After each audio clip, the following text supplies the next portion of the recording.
Hello, everyone. William here with another episode of Phrasal Verb Victory. Today, we're going to talk about phrasal verbs using the verb go. First up today, we have the phrasal verb go through. Now, to go through something means to experience something. Okay, for example, we've gone through a lot of ups and downs. This means we've had a lot of positive experiences, but also a lot of negative experiences. So please repeat. We've gone through a lot of ups and downs. Up next, we have go with. Go with means to match or to be a good pair. So for example, does this shirt go with these pants? This means, do they match? Do they look good together? Please repeat. Does this shirt go with these pants? Next, we have go ahead.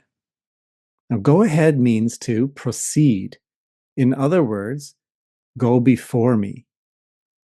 Now, this could be time, okay, or it could be location.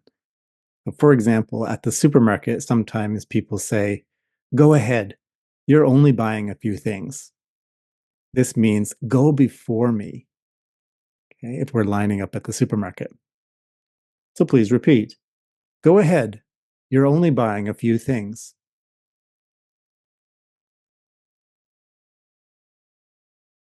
Up next, go over.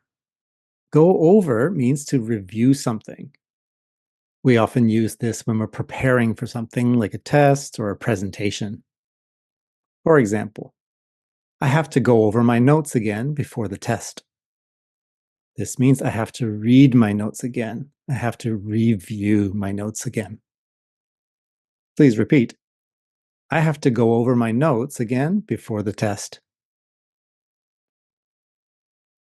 And finally, today we have go off.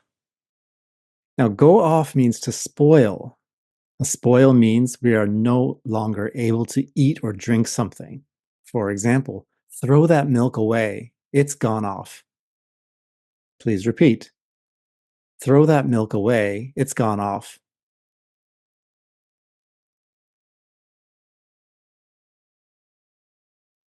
Well, that's all for this one. I hope you enjoyed this. And if you did, please like, subscribe, and share it with anyone else who you think it could help. See you on the next one.